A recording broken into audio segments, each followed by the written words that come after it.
Is this actually the best PC handheld out there? Hello world, it's been over a year since I bought this ROG ALLY X and I've gained so much experience with it. I've been through so many different, very different life circumstances, life situations, and in this video I have a lot to talk about with you.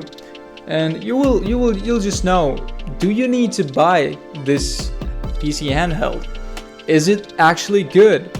Is it the best on the market today? To figure all that out, let's just dive right into the video. Let's start with the things that I like about this handheld. First and foremost, it is consistency.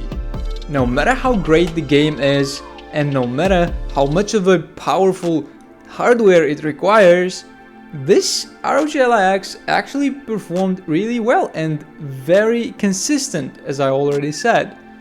Doesn't matter if I go to The Last of Us Part 1, Spider-Man 1 or 2, let's say what, Arc Raiders, Fortnite, they will all be very much enjoyable, you know? Yeah, in Cyberpunk or in The Last of Us Part 1, I cannot go high with the settings, but guess what? Even on the low settings, when you play on such screen and you have Full HD resolution, it looks good. It looks very much playable. Let's say, let's keep it like that. Very much playable. So, especially considering that you don't need to power it up, considering the battery life of this thing, which we will talk about later, it's been really consistent. I love the way it performed the games. I love the feeling of sort of security that I've never worried within this whole year. I've never worried about some games being unplayable, or we're not even talking about me not being able to install or start the game. We are talking about playing it and not feeling discomfort, right? So in that way, it's awesome. Alright, now performance. I know it's kind of similar to the consistency segment that we've already talked about, and some points here would be crossing the points from consistency points, but you know, I still need to mention there are still some things that we need to talk about. Even though as I said, the gameplay and sort of hardware capacity of this thing is very consistent. Like you'll probably never get like a bad gaming experience. But is it enough? I would say for me personally, in 95% of games, yes. But I said 95 just given this sort of gap for maybe some sort of possible games. But to be honest, I think you can see the games that I got here. Like, there are so many games. I've tried everything. Hogwarts, Arc Raiders, Fortnite, Forza Horizon 5. Oh, what do we got? The Witcher, The Last of Us, Spider-Man 1, 2. And all of them were really playable. Some of them worse, some of them better, but as I said, it's consistent. But I would still say, do not, if you are expecting, maybe you've seen the videos and you are expecting some sort of top niche sort of performance, then just don't do that. It's not. This is still a handheld, even though very powerful, but it's still a handheld. Don't just trick yourself before you buy, so you will not be disappointed, you know? Because if you are expecting high or ultra settings, even in 1080p in most of the games, then it's not gonna happen. It's just not gonna happen. I've already sort of debunked that and debated that point, saying that in this sort of little screen, in 1080p, which is really good for this sort of little screen, you don't even low settings in, I would say in all of the games, are enough. The resolution itself looks really sharp and clean, especially if you're not using any sort of upscaler like DLSS or especially FSR, and you don't have DLSS here, you have FSR here, and FSR is not that good as DLSS. So yeah, if you're not using it, the image quality would be just really crispy and clean, and you know, even on the low settings, and it's very much playable. But if you are expecting some sort of high settings on the high demanding games, ultra settings, not gonna work. The Last of Us, not gonna work.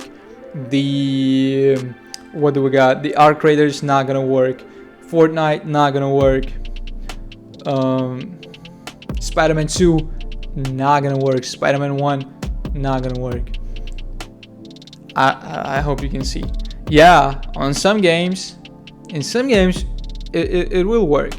Some less demanding games, but in just standard demanding games, it's not gonna work. But as I already mentioned it multiple times, you don't actually need this sort of, I mean, it would be great, but it's still very good on the low settings.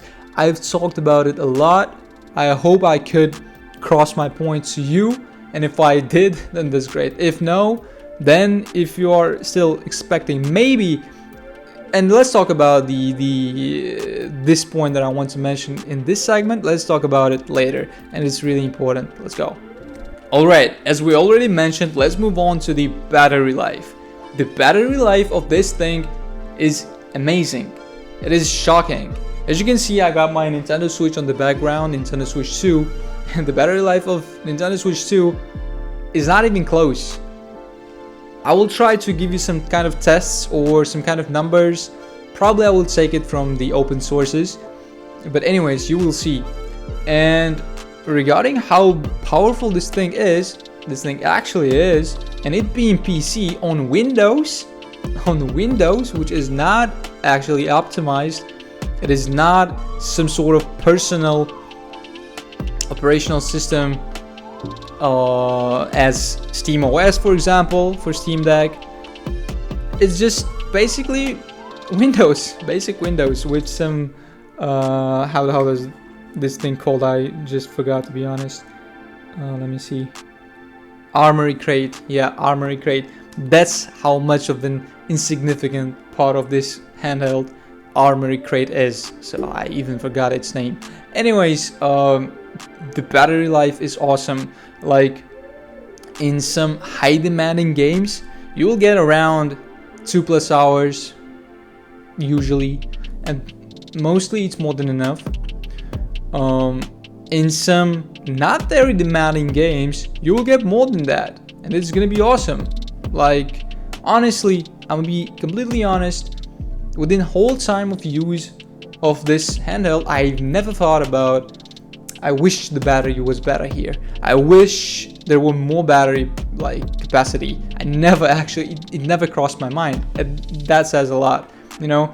Maybe it's me. Maybe I don't just, I'm not really used to this kind of long game sessions with like 5-6 hours, especially in handheld mode. Maybe it's me, but you know, battery is awesome. I love it. The next point is, do you want to use this PC handheld ROG ALLY X as the actual main PC in your home, in your setup? Are you considering using this instead or as an actual big PC? If the answer is yes, then you need to know something. Everything I said about performance is good, is even great when it comes to the handheld, when it comes to this size of the screen. But when we go to 24, 25, 27, and maybe even 32, if you are that crazy,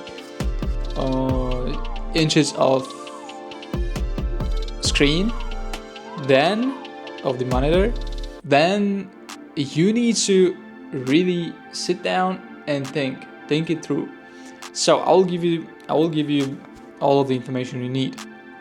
I use this thing, actually use it as the main and the only PC, only Windows based PC I had, because even right now I don't have my main PC on me. It's in the whole another country, and it's a big problem for me to bring it here, and I'm trying to do it, and I will do it eventually.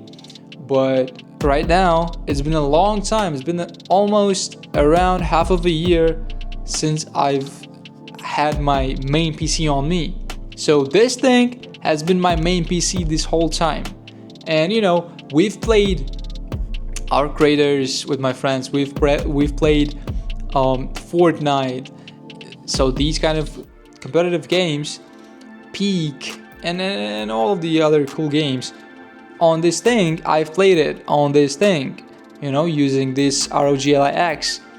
And I've bought a monitor. It was a 2K monitor. This one is 4K, but that one was 2K monitor. And I've played those games that I've mentioned in 2K resolution. And you know what? The experience was really not that bad. You know, on the low, I was able to play Arc Raiders in like around 60 FPS on 2K, in 2K and low settings. The experience was pretty much okay. It was better when I went to 1080p, yeah. But when it comes to 1080p and low settings, or even mid, or 2K low settings, you still need to understand and realize, especially the lower the resolution and the higher the size of your screen, the things that you weren't able to actually notice on this small screen. As I said, even on the low settings, all the games looks really clean and sharp here, but when you go to the bigger screen, everything will be clear as day. You will see all of the artifacts, you will see all of the imperfections, you will see all that. And in that case, you will notice that you are actually using a handheld. This is not actually, because you know, I have 4070 Ti graphics card, and I'm 100% sure that it's bigger than this whole thing, just the graphics card. So that's what we are talking about here, and you need to understand it. So basically, my verdict is, if you are willing to sacrifice, if you are willing to accept these kind of possibilities, and maybe you just want to surf through the internet and play games in 1080p. If you have 1080p monitor, I believe you can go for it, because in Fortnite you can have 100 plus FPS in 1080p and even have some really good graphics. So you know, it depends on each game. Some games you will be able to play in 4K, some 2D games, why not? You'll be able to play in 4K, high resolution, high everything, because they're not really demanding, and you know, it will work. So basically, that is it. For me, I was pretty much satisfied, but to be honest, just for me, because I already have the actual powerful PC, I wouldn't compromise that. I would still use my main PC, obviously. But if we are choosing just one device, yeah, that would be good. ROG ALLY X would work. I truly believe in that. Like, why not? It would work. You can play portably, you can play as a main desktop, and it's very, very easy to connect it. You just need that USB-C cord, and you can even buy USB-C to HDMI cord, so you don't even need some fancy monitor, and it works. It works for me. If it works for you, just mind that point that I've made about low settings on the big screen. You will notice it. So if you are willing to sacrifice, if you are willing to accept that, cool. Then you can use this thing as a main PC and the only PC in your house for sure. Some people do what they do. They buy an external graphics card and build a whole mechanism. You got an external graphics card, you got ROG ALLY X, and you got monitor, and yeah, some people actually do that. And then you can have even 4K, whatever sort of graphics you need, and this is actually some cool concept. I would try it, but not right now. Like, I'm not in the position of my life to do all that hustle. But yeah, that's actually a case. So maybe if you didn't know about that, you can consider that. You can research and you will find a lot of videos and some bloggers who actually do that. Alright world, so this was my experience with this ROG ALLY X PC handheld right here. I honestly love it. Like, it actually been very consistent and very good in every situation I've faced, in every circumstance. It never failed me. I was always able to get some great experience out of it. Sometimes it was really good when it comes to some less demanding games, let's say. Especially, like, I did so much with this handheld. I've played emulations, I did everything. It was just lovely, you know. The experience was just, and still is, luckily, and I'm very happy. I'm very happy with it. So I've enjoyed it, and based on this video, based on my thoughts, maybe you can make your own conclusion and decide whether you want to buy it or you don't want to buy it, or maybe you already have it and you can share your experience with me in the comments and with the other people as well. Let's have a discussion down below in the comments, and if you like the video, if you want to support me, I would appreciate that a lot. Leave the like. If you want to subscribe, like, man, I'm gonna be great. I'm gonna be like, this is my little dream right here, and actually it's a big dream, and I'm gonna be great, you know what I'm saying? Let's go. Thank you for watching. Have a great day, night, whatever you're having there, and see you in the next video very soon, hopefully. Let's go.